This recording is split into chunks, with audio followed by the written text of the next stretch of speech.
Hello and welcome to another Pilates Hour. Today is the 2nd of December and I have two amazing guests and friends with me today. Lise Stolze out of Denver, Colorado, and Hagit Berdishevsky out of Israel. And so it's really great having you here. We're going to be talking about spine conditions and deformities. Many of you know Lise Stolze and Hagit Berdishevsky are leading authorities in both the physical therapy and the Pilates world for working with things like scoliosis and other spine deformities. And we're really honored to have them with us today. Lise Stolze and I have been friends and colleagues for just about 30 years. I think, Lise, we started working together when you were 12 or something like that, right? I wouldn't have to have been that young for us to be working together for a long time.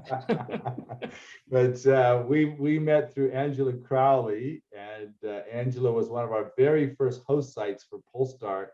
I think even before we were Polestar, I think we were just teaching Pilates courses, Elizabeth Larkin and myself, and Lise has been one of our lead educators for many years, has taught all around the world for us. And Lise, I know you went back and got your doctorate, your terminal doctorate degree, and did one of the best papers published in the Pilates literature, which I think really helped with predictive rules. So if you have never read Lise Stolze's article, it's definitely worth pulling it up, and you could look in pubmed.org and just look up Lisa's name and it should pull up her study. Lise continued her studies into the Schroth method and became familiar with Hagit's work. And Hagit, I met when she was in New York and at Hunter College and teaching up there, and has been quite a leader and well known in the Schroth method, and particularly for physical therapy, and also looking into the fitness world has really been her specialty. It's great to have Hagit with us. Hagit also went through the full comprehensive training recently and knocked it out of the park. She was amazing, and it's great to have her not only as an educator, but also as a graduate of Polestar, an amazing physical therapist and a leader in the Schroth method of rehabilitation for scoliosis and spine deformity. So welcome both. Did I miss anything that's really important that I should have announced for the two of you? Oh, thank you, Brent. That was fun. Oh, thank you very much. Love both of you. Your work, your energy, your work, and your dedication to the work, it speaks for itself. And I think this is where, you know, when we understand the amount of work that goes into understanding, and not just understanding, but leading the industry in how to work in the continuum of care. And I guess I'd love to have each of you maybe take a minute and just talk a little bit about your vision of, you know, what are you working on? What are you excited about right now as it pertains to this work, and particularly to the audience that's out here today, which is going to be physical therapists, Pilates teachers, combinations of the two all around the world that are really interested in learning. I mean, this is a, you know, it's a diehard crowd when you have people coming in from Asia, Australia, New Zealand, Moscow in the middle of the night. Hagit is getting towards the middle of her night in Israel. She's in Israel today. I think it's like 9, 10 o'clock at night, right? Is that about 10 o'clock? 10 o'clock. So, so we know that we have a lot of diehards that really just want to learn. They just want to capture. They hate not knowing information. And so tell us a little bit, and I don't care which one of you want to start us off, but what are your, what's your vision? Where do you see your work and your contributions in this industry? Go ahead. You can start. Okay. I think one of the things that is really exciting for both me and Hagit is something we've been working on together, which we haven't, we're in the process of doing, and we're trying to take some of the research that's happened in the spinal world that creates or has learned and understood specific risk factors for people with spinal deformities, people with scoliosis, and this idea of who's most at risk. And they're the risky population are the people we really need to pay attention to with Pilates and with fitness. So we're trying to take this concept of risk factors and apply it to the fitness community, so that in our course, we talk about how do you detect risk factors, not only based on, history and maybe some imaging, but also on movement, right? Faulty movement patterns. So, these are things we test for with our patients and our clients. How can we bring that into the Pilates world, into the fitness world, and teach people who have a great background in fitness, who may not have as much of a background in rehabilitation or in physical therapy, don't have that kind of background, but how they can apply that with their Pilates and all the knowledge they currently have. How can you take some of the knowledge in the research world and be able to apply it to their patients, to their clients who come into them? So that's what's kind of exciting for me right now. I feel it. Hagit? Okay, so for me, I think it's also related to the time and place that I am at now. It's a modern country. Yeah, everybody knows Israel is a very modern country, though I feel that there is a really lack of knowledge lately among both the adolescent and their families and the doctors, and also the adults about scoliosis.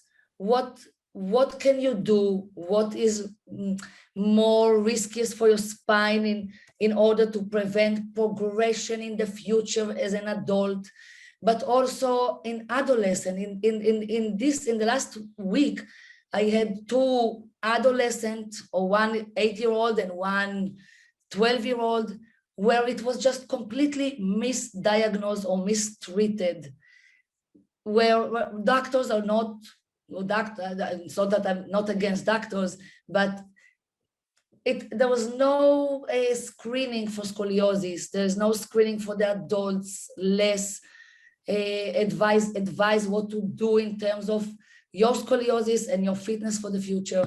So I feel there is a lack of information out there. Yeah, it's probably safe to say, Hagit, I just think of, when we started practicing, 30 years ago, the message that kept being sent regarding scoliosis is there really is nothing you can do for it. There's nothing that changes it in the medical world. And the only thing that actually showed that there was something that had changed it in the intervention was Katarina Schroth's work, even back in the early 1900s, which her daughter, I know, continued, and both of you have gone through the training extensively, and I know there's different factions of it. But it's interesting to me that, when you look at more traditional physical therapy and orthopedics and pediatrics, unless you've been in the literature in the last 10, 15 years, you're thinking, just like what I said, you're thinking that we're still in this, not much you can do, you can brace, you can do surgery, and that's pretty much it, and not really understanding what we know now. I mean, there's so much more information available, and that's what I'm really excited about, the two of you bringing that information. And one of the things we always love to do is take that research, the new research, and bring it into more of a layman's terms to be able to make sense out of it for us as Pilates teachers, yoga teachers, fitness instructors, physical therapists, to really be able to understand that there are things that we can do. There are things that are risk factors that we need to be aware of. Everybody's different. Every deviation or alignment issue is different. There's not, we see patterns, but every person's different. Talk a little bit about some of the unique, or not unique, but some of the more current research coming out that is helping us realize that we are able to make a difference, and we are able to prevent certain pathologies, and we are able to diagnose and differentiate some of the things that we thought we couldn't really do before. I don't know, Hagit, you want to take this one on first? Sure. So I think if I understood you, listening. I can restate it. Say it again. I can restate the question. I'm sort of a long-winded, but I can make it more concise. So just what are some of the new nuances of working with spine deformities, say in the last 10 years, that people in the medical world maybe are neglecting, like what you're talking about, the misdiagnosing and not taking those things into consideration? Okay, so it's a complex. Always, with me, It's always complex, though. A complex answer, right? It might be a simple question, but I feel at times that I live in we are into the science world. We live in the present, and we're receiving patients, unfortunately, because of the lack of education around it, that living in the past, meaning they, and many times, I don't want to answer, you don't want to answer in a way that will put them or make them feel illiterate, but I still hear the comments about the doctors ask me to swim. So swimming no to correct scoliosis. And I'm sitting here just this week and I'm trying, I cannot trying to, you come with the literature. And I feel all the time my first hour or hour and a half with patients is sitting on the computer with them next to me right here, pulling up all the literature and tell them and really enlighten them. There is no sports that can correct scoliosis. Sports or fitness is great, it's movement. But if you move the spine, it's a whole sequence of understanding why sports, or when you move, you cannot correct the deformity. And on the other hand, sports also does not cause scoliosis or found to progress scoliosis. And this literature is really not so new, but it's not out there to the community. So you pull out all we have a summary of all the literature, we have presentations about it, and even the opposite. In the latest 2 years, luckily, really the Italian group that is a very strong group of scoliosis-specific exercises, they were able to show on a large number of patients, 700 and more, how participation in sports, and the more time per week, the more hours per week, they were able to halt progression of scoliosis. It's not causing, it's not correcting, but it's halting a progression, meaning there is a use for the muscular strength and stability during. So this is like one incidence that I encounter a lot. Also, even about bracing. So bracing, I'm feeling myself telling people that that if your doctor is not familiar with the effectiveness of bracing, with the literature supporting bracing to really correct scoliosis or halt progression, then you need to enlighten them, or you also need to know, because the studies, it's a vast international randomized controlled trial, high level of study showing that bracing is very effective.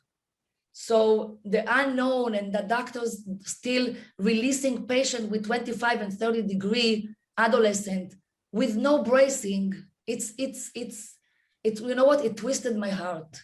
Yeah, yeah. And I think, one of the things we know and I was just talking about this morning with another topic in a meeting is, the research is showing that education, proper education regarding pain with Adrienne Lowe's work, proper education with pelvic floor health, and proper education regarding medication, that education is actually, it has like a 30%, I think is what I saw in pain, of reduction of duration of pain symptomology, that it changes prognosis, it changes intervention, it changes everything when we do just what you said, Hagit. You sit down with them and you pull up the literature and you educate your client and your client's family about what is important, and bracing being still very important in preventing the progression of curvature in adolescence. And so, it's like us being able to really get rid of some of the false stuff. And maybe I'm going to shift gears a little bit here with Lise and talk about what are some of the things that people are still teaching that just aren't true either. That we hear about. One, you mentioned earlier about exercise and swimming, that it's going to cure your cancer, cure your scoliosis. Lise, what are some other things out there that are just not accurate, that are you're still seeing or hearing from people with spine deformities? Well, and practitioners more than that. Yeah, we see it in the Pilates world a lot too. A lot of people are still on this idea that if you're side bent and rotated one way, all you have to do is side bend and rotate the other way. So that's something that's kind of been in the Pilates and fitness world quite a bit. But you asked about specific research and the Schroth method, and there's been in the last about 10 years a lot of good studies on the Schroth method and on PSSE, which includes SEAS, which is the group that Hagit was talking about, and that there is now almost enough clinical trials maybe to even do a systematic review. And so if you talk about, myths out there, you have to think about, well, what's the research behind it? And one of the things that Hagit and I are trying to do with our course is to take the concepts from the Schroth method, which is very well, building up in very good research, and applying that to fitness now. How can we're not teaching the Schroth method in our course in fitness, but we're teaching all these great concepts that have a lot of backing behind them. So that we really want to try to educate not only the Pilates and fitness community, but also even the physical therapy community, because we never got any training in spinal deformities and scoliosis in our education. But there's this great body of knowledge out there, and hopefully we can help provide some supportive evidence in treating spinal deformity. That's great. I think this is where, again, education. If you can get 30% improvement just through education, it's huge. Before I give it back to you, Hagit, there is a question for you. Sarah Edwards, from one of our very faithful followers in the UK, was asking for a little more clarification on bracing. I do think that's important, because somebody might think that's like your powerhouse bracing. We're certainly not talking about that. We're talking about orthotic bracing, or orthosis bracing of the trunk and the spine. Maybe you could do a little more clarification on that, Hagit, and then continue with your thought on the discussion. I hope I'll remember the thought, but the bracing for sure. So the braced study is a study that was conducted and finished in 2013 by Weinstein Stewart and Lori Dolan from Iowa. And they basically conducted a randomized control study on adolescent idiopathic scoliosis who needed bracing, meaning they had more than 25-degree Cobb angle. And they wanted to see the effect on bracing, different kinds, in halting or correcting scoliosis from coming into the threshold of needing surgery, which is typically 45 degrees. This study was eliminated in the middle of it because of, after 3 or 6 months, I think before the 6 months, it was stopped because the results were so effective in the treatment group, showing that bracing in a large amount prevented progression to the threshold of surgery while the patient getting to become mature already. Yeah. And then they gave the bracing also to the group that was controlled. And that study basically is now accepted by all the surgeons, by the SRS, the Scoliosis Research Society. And this is the first line of treatment for patients with more than 25-degree full-time rigid bracing. And the quality of the bracing has also evolved so much over Right. the years, where, you know, a lot of people the children can be wearing the bracing and have, you know, little discomfort physically and little discomfort socially. So I know that's, you know, the materials have become so much better and so much more acceptable. I was going to mention, there's a great question in the chat. Anybody that wants to do a question for Lisa, Hagit, or myself, if you can look down at the bottom of your screen, there's a Q&A, and that is much more effective for us in answering the questions. I am looking at one here from Carrie Simantov, and she said, wondering how Hagit and Lisa deal with clients who are more inclined to take their doctor's underinformed word regarding how to manage a scoliosis versus their highly educated specific approach. For example, the right kind of brace for their curve. So again, this is more of a political communication issue, but it is legitimate and it does happen. How do you deal with that? Well, normally I, and Hagit can speak to this on her behalf, but I get most of my patients from people who do their own research, and they are looking for something other than, oftentimes the doctor will say, you know, go do physical therapy, or they'll pretty much, they'll either dismiss it or they don't know about the Schroth method. Some more and more doctors do understand about it now, but we get a lot of either parents with children or adults who have sought and found the Schroth method or PSSE online, and they want to be proactive and do something. Even they might suggest this to their doctor. So it's not so much a matter of getting in a debate, you know, with the doctor. Right. It's just about saying, you know, this is a whole different body of knowledge. Not everybody's familiar with it yet. We're hoping to, you know, teach the medical community more and more about this. And I think as far as bracing is concerned, there haven't been a lot of studies, and maybe Hagit knows maybe something more recent, one brace quality compared to the other necessarily in large clinical trials.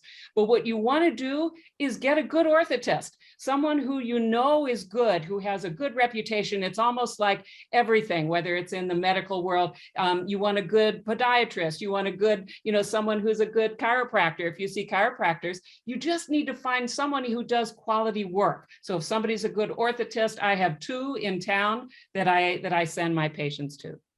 Yeah, that's such great advice. You know, it's funny. I've been wrestling with a good friend of mine that's an orthopedic surgeon and a patient we share, and I really feel that she needs to have a foot ankle orthosis. You know, something that's totally out of his ballpark. And you know, he's calling me up and he's going, I don't even know what to call it or who to ask. And it's like, I know, but they won't take my referral as a physical therapist from the insurance. It has to come from you. So I'm educating him on what to call it. I call the orthotist that I know is a very good orthotist and basically explain to him what it is that I want. I don't know, he knows best what to do and what materials to use. I'm just explaining what I want. And the doctor's just writing what it is down so that the insurance company will pay for it. And we're all just trying to figure out what's in the best interest of the patient. Like, I need to get that patient to treat their drop foot, just like you need to get a patient in a good brace. There are a number of questions popping up, by the way, and I'm going to try to move through these. Again, what I'd like to do too is, Melissa, can you bring up the slide that just shows some of the basic spine deformities so that we're all, I always like to get us on the same page. And I don't know if Lise or Hagit, you want to just go through just real quick and just sort of talk about it. Again, this is a very, very limited view, but it's important for us to understand sagittal versus coronal and rotational kind of thing. So take it Sure. away. The 3-minute explanation of spine deformity. Yeah. So on the left side, we see basically a normal spine, the division of the body where the pelvis or the sacrum and the lumbar, both of them are living in a lordosic situation. And then the thoracic, normally in a kyphosis. And we know from the literature, and old studies, but still gold standard studies, telling us that the thoracic kyphosis is typically around 36 degrees plus minus standard deviation of 10 up and down. The lumbar lordosis is typically 44 degrees plus minus 12 degrees standard deviation, and the cervical curvature. We also cervical lordosis. We see that the head should live on top of the sacrum and the pelvis. And everything in between is really a nice, on the sagittal, in the sagittal normal, compensatory, normal curvature of the spine that absorb load and living in harmony. Then I will actually take you immediately from the number from A normal to, let's say, C, because we are in the sagittal plane. So in C, we see an increase of kyphosis. The increase of kyphosis is a vast range of numbers, degrees. We're typically looking that if it's more than 55 degrees nowadays, that also have been changed during the years. But nowadays we're looking if the kyphosis that's supposed to be 36 becoming 55, we are, starting to be more aware of hyperkyphosis. And then we are looking, is it structural or is it functional? So structural is typically belong to the Scheuermann kyphosis, is a disease that developed early on, and also can be structural from a functional early on person living with poor posture, but stay like that until they become 50s and 60s and everything become rigid in a kyphosis. On the right side to it, we can see it's mentioned here lordosis. So there is an increased lordosis, but this whole posture is a swayback condition. So this swayback condition is where the pelvis is migrating forward with the lumbar, and we usually see like a protruded abdomen. We can see the red line here showing a weak abdomen, usually that accompany that sway back. And the thoracic is actually also in increased kyphosis. And this sway back is a very typical posture for a growing young girl who is either taller than her friends in the class and wants to lower herself, and she's becoming sway back, or developed faster than her peers in the girls. So she's hiding herself by really lowering the trunk and leaning. But you can also say, I know in the physical world, physical therapy world, they call it hanging on ligaments. But the hanging on ligaments is a very old-fashioned statement, and I don't use it at all because it doesn't serve me anything in the treatment of the patient. What I want to note is that there is a reason why a person comes to a sway back in an adolescent life. In adult life, we see more correlation to some surgeries or procedures or abdominal weakness or neurological condition. Anyway, this is a sway back compared to hyperkyphosis, where in hyperkyphosis number C, usually the head is in front of the pelvis. I don't know if it's seen here, but like that. And in lordosis or in this sway back deformity, usually the thoracic and the head are behind the pelvis. And both of these conditions place a shearing force in the junctions between the curves, between the lordosis and the kyphosis at the bottom, or between the cervical lordosis and the thoracic kyphosis and at the top area. There are a lot of shearing forces, and a person should learn how to get out of this position. for a healthier spine. And then obviously the number B, scoliosis, represent here a condition in the sagittal plane. I'm trying particularly to avoid the old term deformity, because we are trying to, for the biopsychosocial aspect of medicine, we are respecting that deformity is not a great word to use. So we're using more condition now. So B is a scoliosis condition where in the frontal plane, instead of the spine being totally rectilinear straight, we see curvature going to the right and to the left. So Hagit, proper language now, would we just talk about that there's spinal curve deviations or things like that? Or how do we, what's a proper way to use it so we're not using harsh language like deformities and, you know, that kind of thing that are scary to the patient when you start using language like that? So the chosen word by the SRS, accepted by SOSOT, which is the conservative association for scoliosis and spinal condition, is the word condition. Condition. It's a condition. Yeah, yeah. Because And one of the things we're going to talk about in a second is just the idea that just because somebody has a spinal condition does not mean that it is symptomatic or that it is limiting function. A lot of times, you know, sometimes we have to teach them maybe some behavioral things that can improve their function and minimize their risk. But the idea is that in and of itself, the condition is not the end of the world for them. So it's like, I think a lot of times as Pilates teachers are so quick because they could see a scoliosis, they're quick to identify it as being something that maybe it's not.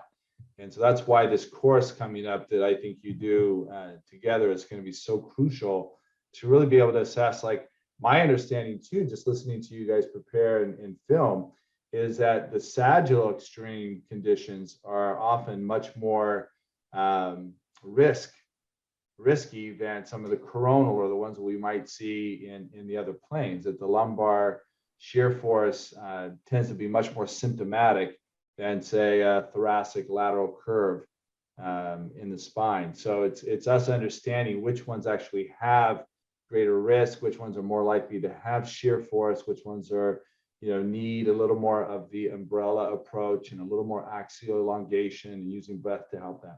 There's a lot of things we're getting bombarded with questions, which is really good.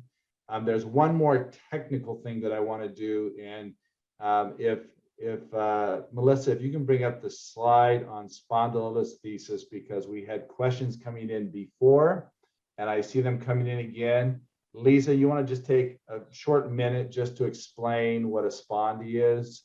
And, sure. And the questions that I'm seeing, I got 2 or 3 of them about things like using exercises like you would use in the Schroth method, or bracing like we would use with scoliosis. Does that have a place in spondylolisthesis? And I have my own thoughts on that, but would love to hear from you. Yeah, I mean, just broadly speaking, there are 2 types of, or there's 2 general categories, let's put it that way, of spondylolisthesis.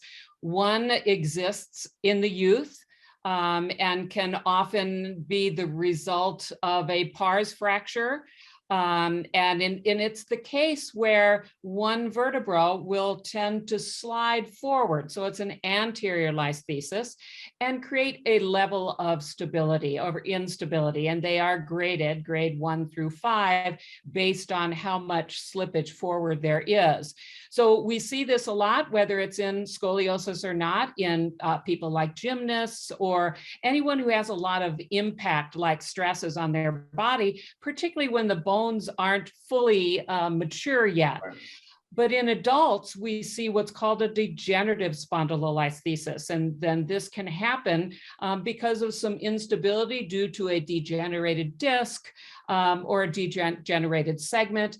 And in scoliosis, when this happens, this not only is a slippage forward or a slippage backward in the case of a posterior listhesis, but it can become more three-dimensional. And now you have a 3D instability. And instability is this is more of a structural instability. It's not a muscular instability, but in many cases, we can develop muscular tone through exercise and very particular exercises that can help create stability around a joint and increase mobility in other places to take away from the stress on that structural instability. Let's say you can create more mobility around the hips and around the thoracic spine, which then won't put as much of an impact on that unstable segment, particularly in the adult, where you're probably not going to get healing, you're not going to get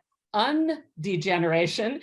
You'll still have the degenerative segment, but it will be more healthy because you've developed a system of stabilization using your neuromuscular system to stabilize that segment. And in many cases, you can create a situation where people can continue working out, exercising, and living their lives without a lot of pain or yeah. And I see it a lot of times just like that, Lisa, where you'll see somebody that's having acute back pain and maybe a little bit of radicular pain.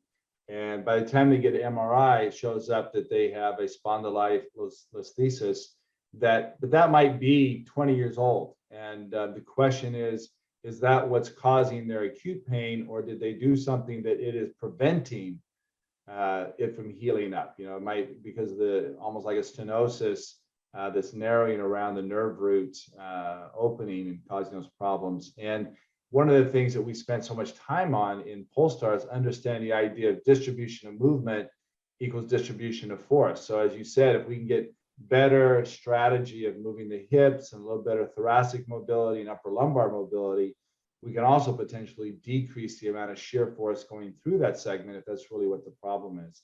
And again, I don't want to spend too much time there, but there were a number of questions that came through. So thank you, Lisa, for explaining that. And let's go back with some of our questions here. One of the big ones, and I knew this would be an interest, is the idea of age differences, right? So we've talked about with the adolescents, sort of the ranges of the curvature when they need to have bracing, if it gets severe enough, when they might have surgery. What about with the adult, and particularly the geriatric adult, the over 70 adult that starts having some collapse and different curvature anomalies? What are some of your thoughts on that, especially as it pertains to the Pilates community when you're seeing that? A lot of us see that, right? We see our 75-year-old client doing Pilates, and we realize that their body's shifting, their spine is shifting, they have some lateral curvature. What are your thoughts on that? Okay, I'll start. This is the bread and butter right here. And Lisa probably everything else was a warm-up, Hagit. Everything else was a warm-up. Okay. Get into some of the good stuff. So I think if I had to put a statement somewhere above me in my room, I would say, fight gravity, or gravity is your enemy, in terms of, not really enemy, but in terms of the spine, okay? When people lose height, they lose the height from the spine because of the generation, because of gravity.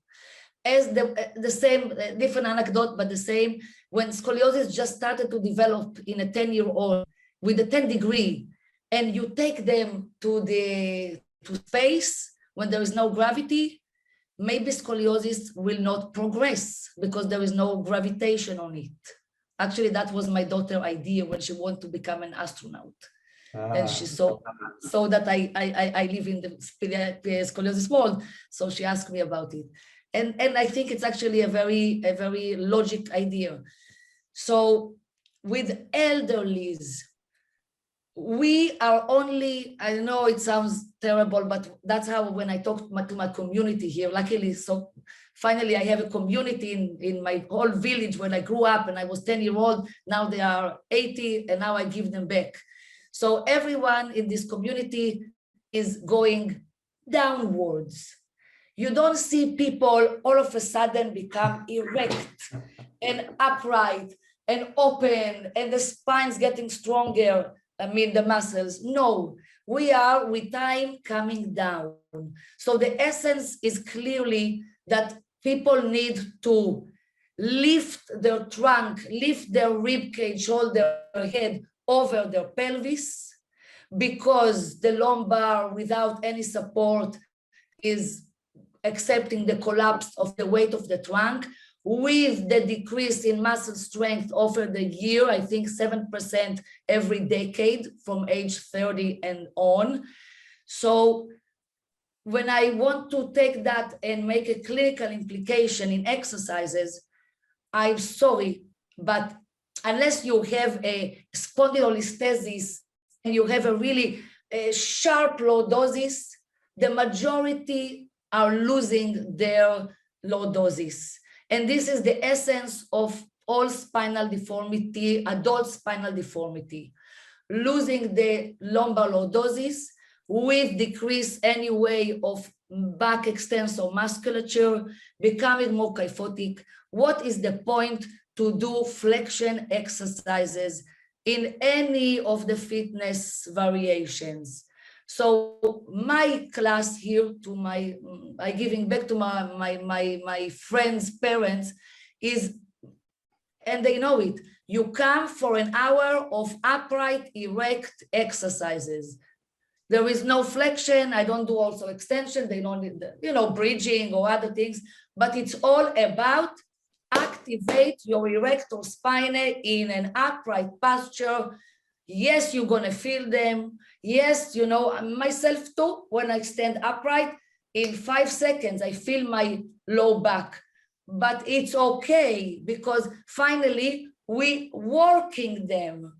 Other than that, we will be collapsed. So now they're not working. Now they're working, and it's not comfortable. Yeah, sometimes it's uncomfortable. Yeah, that leads to at least to another question in here, and I appreciate that answer. And I think that, it's like gravity, if we are axially elongated, gravity is fine. But as soon as we start deviating from that axially elongated spine, gravity can be just a beast on us, just the compression. One of the questions in here, and Lisa, maybe you can take a shot at this, but the idea of, and I think of Sherry Betts when I read this question, but is the rigidity of kyphosis reversible in some of the older adults? And, being able to do just what Hagit's talking about is, can we restore some of that mobility to be able to restore verticality of the spine and to minimize that effect of gravity? So any thoughts on that? Yeah, that's a good question. And I do want to get back to this term, adult spinal deformity. Yes, it sounds like a bad term, and we're trying to change it. But right now, it is all over the literature. It's part of the nomenclature in the science. So it's going to take a little while to change that. We can use spinal conditions, but adult spinal deformity is a medical term that includes a whole range of issues. But we're trying to use conditions, but just to understand there is that. With a structural kyphosis, this means that, like in let's say a Sherman's kyphosis, where the front of the vertebra is a little bit shorter than the back of the vertebra, that's structural. We can't change that. Right. We want to prevent bone. If someone has bone loss, then now they are more at risk for more compression there. But there's always a muscular component on top of the structural component, and that's what we're working on. This whole idea of the spinal extensors, we can work to help to support that structural kyphosis, but also just as important, it's all those hypermobile areas above and below the kyphosis that we really need to elongate and stabilize while we're creating strength in the spinal extensors in that structural hyperkyphosis. Yeah, Lisa, that actually answers Wael Hassani's question as well. We're talking about a client that is 20 years old and has a 60-degree curve and has been braced, but has some wedging. And what are some suggestions? And I think that suggestion was great as far as, you know, we can't change the structural deformity of a bone. You know, if there's a wedging of the bone or a collapse of the bone, we as therapists, as teachers, are not going to change that. Like I've heard some people even say, where if we keep working on the powerhouse, we can rehydrate the bone density of the anterior bone, the pillars. And it's like, yeah, no, that won't happen. But you know, again, the other element that exists, for example, I just had 2 patients in the last 2 years, they're in their late 70s, that have had a major reconstruction in their lumbar spine because the rate that it was collapsing was too fast. They were having that lumbar collapse where it was increasing by 10, 15 degrees a year. And they both suffered from severe osteoporosis. And they're just trying to minimize the defect that would happen from them if they continued another 4 or 5 years like that, that they would, you know, be that image of the person completely hunched over, they can't walk anymore. So, you know, again, everybody's different. And I appreciate you bringing up the point of when there is structural deformity in a bone, the likelihood of us making any change to that is through exercises is 0 and none pretty much. But we can prevent it from worsening. And I think that's the key thing. And that's again from what Hagit was talking about of restoring the verticality in the exercise.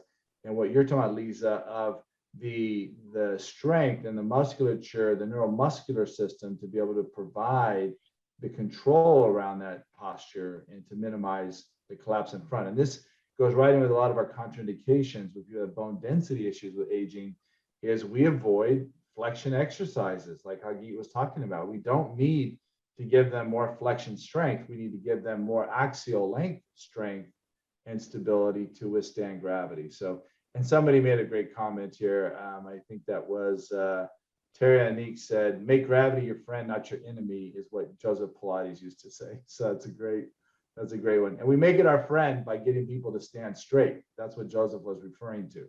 The gravity is our enemy when we have poor posture, and it's our friend when we have good posture. A couple other questions in here, and I know we're just flying through this. There's so much people want. What I will let everybody know is that many of the references that Hagit and Lisa have given you so far about organizations and places to find more information about spine deformity and what some of the proper terminology is, how you could deepen your understanding, courses that are going to be offered, that we want to make sure that you have access to that. So we'll be putting that in the after program as much as we can possibly give you. We like to do that. I'm looking at a couple other things here, and I think we've covered a lot of these. I know that Nietzsche Aspen from New Zealand was talking about the surgery thing that I was just talking about. And a lot of times it's a small window in talking about elderly patients that start having progressive spine deformities, often related to bone density issues and postural behavioral issues. For us, we obviously want to address the behavioral issue of posture, but there also is a window that when the bone density is demineralized so much that they no longer can use hardware to correct a deformity, is the lose-lose situation. So if we've lost control, we've lost posture, and now we've lost bone integrity, that's sort of the window. And a lot of surgeons are looking at that window when they see their patients. And remember, a surgeon's only tool for this is surgery. So, you know, our job is to try to prevent surgery by improving postural orientation, improving endurance, education. So hopefully that answers that question. Let's see. Brent, there was a question in there about suggesting using the term asymmetry instead of scoliosis, but there's a difference between asymmetry and scoliosis in that one can look like a scoliosis, but it's not. It's just either a functional scoliosis, which is a muscle condition. It's not a structural condition, and that has a whole different set of outcomes and a way to address it than a scoliosis does, which is one of the things that is important to understand, the difference between the two. Asymmetry versus scoliosis, they're not the same. So there was a good question here asking if pregnancy is a risk factor for curve progression in scoliosis. So we have a young person that has maybe a moderate to severe scoliosis and they're pregnant. What kind of, is there any literature out there? I don't know that I've ever seen any, but there probably is. Any thoughts on pregnancy, especially in the third trimester, if that has any effect on the progression or not of scoliosis? One thing I know of is that I've had several people come to me who say they developed scoliosis after they had their child. So there's something about the hormonal change, and it's throughout the lifespan of women when they're girls, then they get scoliosis, when they go through menopause, and when they go through pregnancy. So there is some hormonal connection, and I do have a few lists of references that I can send in afterwards. Great, great. There's a question here about TMJ or maxillofacial facial conditions and scoliosis, and it's very interesting you bring that up. Jen Gorman brought this up. When I first started practicing physical therapy, I was in a head, face, and neck clinic. And we were working actually in some research, and in Italy, they had found that when they did a unweighting of the temporomandibular joint with a splint, somebody that was in a lot of pain in the temporomandibular joint, that things like their pelvic torsions and asymmetries in the shoulder height would correct for a week or two from the splinting, and then it would go back. And so there was some literature that was written very early on. This would be back in the late 80s, early 90s, looking at some kind of proprioceptive information that was part of some of these asymmetries. And I would say these were more asymmetries, definitely not diagnosed as scoliosis, but spine asymmetries or pelvic asymmetries, shoulder asymmetries that seem to be related to the proprioceptive center of the temporomandibular joint. So I haven't seen anybody bring that up for years, so I was sort of interested to see that. A couple other things in here regarding lordosis. It says Sophia Perez says, can it be functional? And that's a loaded question. If the client doesn't have pain in lordosis, but the pain comes when they try to move her into more neutral position. So we see this a lot in the Pilates arena, is people trying to force what they think is a neutral position in their Pilates exercise. They're just fine in their existing posture, but you put them into what you think is a neutral position and it actually causes discomfort or pain. Any thoughts on that? Either one of you. Oh, there is a great way, though it's radiologically way, to assess the normal or the desired amount of lordosis to a particular person.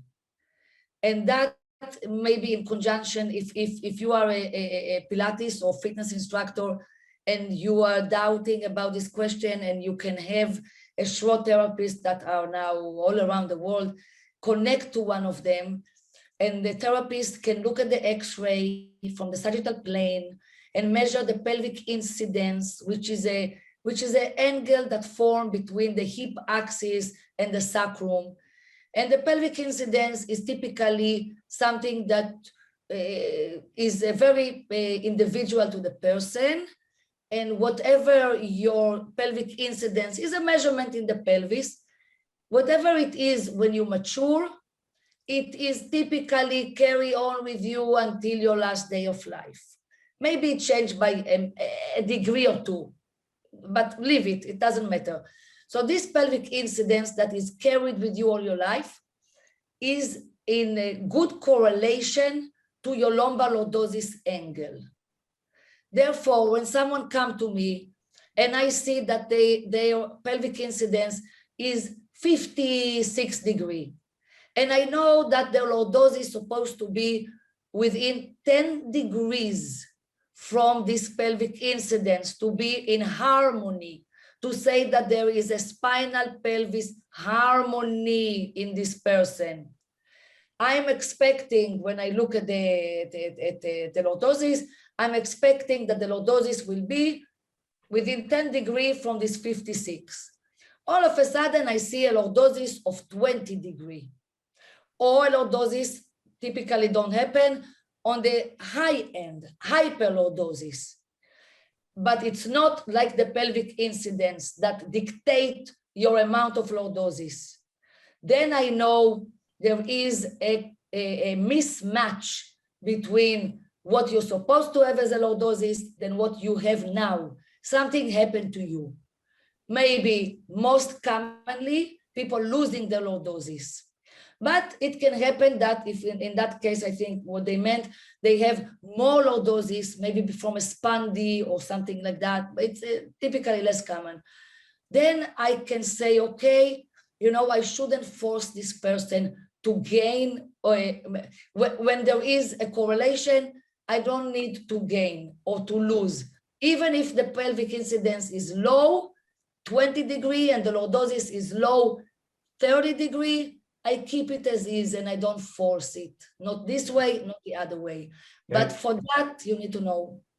And I think it's incredibly important with things like standing as well. One of the things we look at in the Pilates and realize is just how many different body types there are. So somebody even with a lot of redundant buttocks tissue, right? So a larger butt is going to, in a supine position, and you're thinking you're trying to get that pelvic lumbar incidence and hip incidence to look like something that is horizontal to the ground or what you might think is neutral.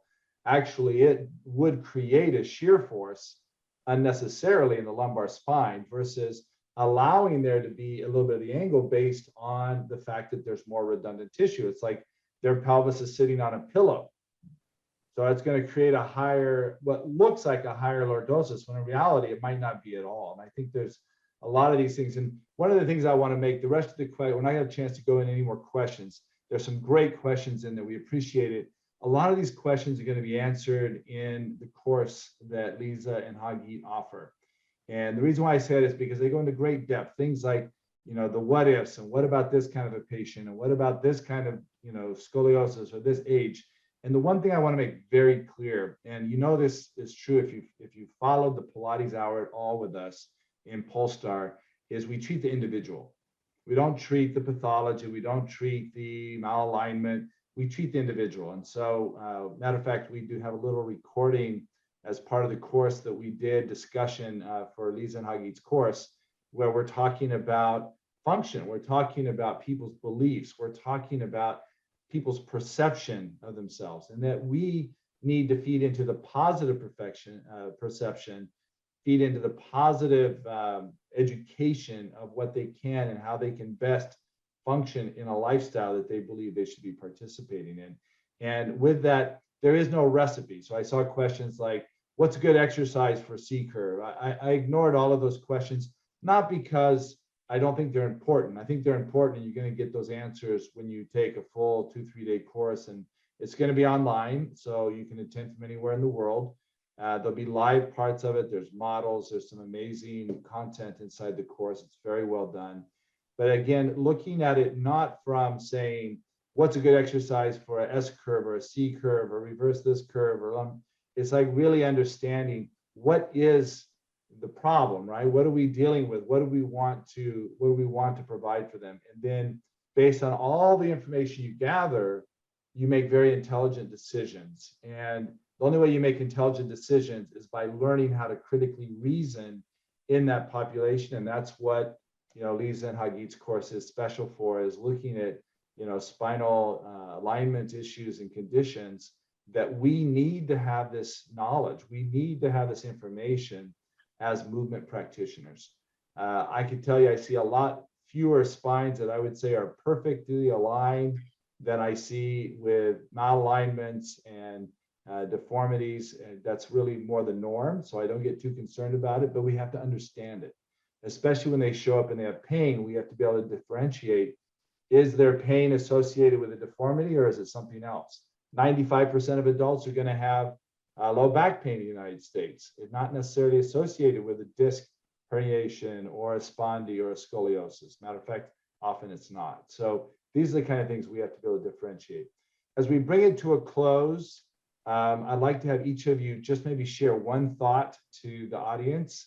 One thought that sort of wraps things up for you, tells about who you really are, what you want them to take away from today's webinar. I can go first. I think what you were just kind of alluding to a little bit ago is that we treat the person. And one of the things we talk about in the discussion we had filming our course was that the patient has a choice. As long as they understand their risk factors based on the assessment and the understanding if they have a scoliosis, et cetera, that they know that we to educate them, as long as they're educated about what they're at risk for, based on all the risk factors that we test them for, it's ultimately up to them if they want to continue on with the sport that gives them joy, let's say it's golf, that they have to assume that risk themselves. And if it's that sport, that golf that makes them enjoy their life, who are we to take that away from them? Our goal is to educate them and then let them make an informed decision about how to go on with their lives and still have a good quality of life and be happy. Thank you, Lise. Such an important message. Hagit? I think something that maybe I should have, or we should have speak about it a little more. And it's also related to the present and the past, but even in terms of physical therapists and instructors of all kinds of fitness, accepting, and they need to know the literature, or they need, when I say to people, believe me, I always say, don't believe me. It's not, you don't need to believe me. I'm saying it because I'm carrying with me a bag of literature for you. So it's not a statement, believe me. But I think people need to accept, especially the fitness instructors of yoga and Pilates, and if they take our courses, they will understand it very well. Why certain population with different spinal condition need to take out of the regimen certain movement and be okay with it here and not feel that they are missing. When I come and I said, like, I will be very abrupt now, I'm sorry, you cannot do any more flexion exercise. I'm sorry, side bending and rotation is not for you because you have an instability. It's not that the world is collapsed. It doesn't mean that you don't have any more exercise. So what can I do in Pilates? What can I do? Let me show you what can I do. There is so much you can do, even without rotation and side bending and flexion. There are amazing exercises in every apparatus, and that's what we will show in our course. But we need the instructors, first of all, the instructors to be okay with it, because I know in my heart, I understand you. You are movement experts, and you want to guide everyone for movements because it's like your oxygen. But be smart, be educated, know that certain condition will get worse, will collapse more, will be in more pain. Come learn what they are and be okay to tell your patient, let me show you a replacement. Let me show you the best core stability. And there is a woman here, I have to tell her, she's writing in the comment in the chat, her name is Prudence, 71-year-old from California, who is with me for about 2 years. And she's following Polestar Hour a lot. She loves you, Brent. And she totally embraced this idea. She takes other classes from Polestar Pilates, and she knows, people, they become happy. They know that this is better for me than mobilizing myself and risking future progression. I personally have been so edified in this hour with the two of you. I think you're both absolutely amazing leaders in the profession, especially as it pertains to spinal conditions. And I just learned so much, and I just was so appreciative to be able to peek in and listen to you guys recording the course on the farm. And love your passion, love your energy. This is going to be a great course, and there's so much to learn. We have so much to be able to provide, and I think Hagit and Lise, you hit it on the head. I think that, it's the individual, it's letting them know what they can do, even in spite of the fact that you might need to limit what they, we want them to avoid doing that could be more problematic and take away function. And that's what we're trying to do, is to maintain function and quality of life and for people to participate. Thank you so much for joining me today. As we bring this to a close, I just want to remind, next week, I believe I have Eric Franklin on the docket to talk to us. So we have not decided the topics, but I'm sure they will be interesting, pertaining to movement science and motor control.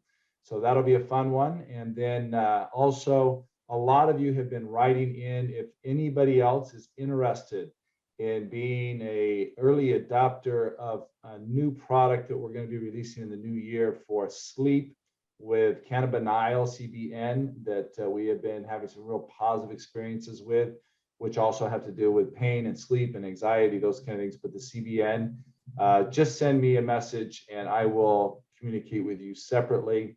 Other than that, everybody, I hope you had a wonderful Thanksgiving holiday. I hope those of you in the middle of Hanukkah right now, that you have a great Hanukkah, and those coming up with Christmas, have a great Christmas holiday. Most importantly, be with the people you love the people you're with. Have a great week, and we'll see you next Thursday, 3 o'clock Eastern Standard Time. Thank you again, Lisa. And Thank you, Brent.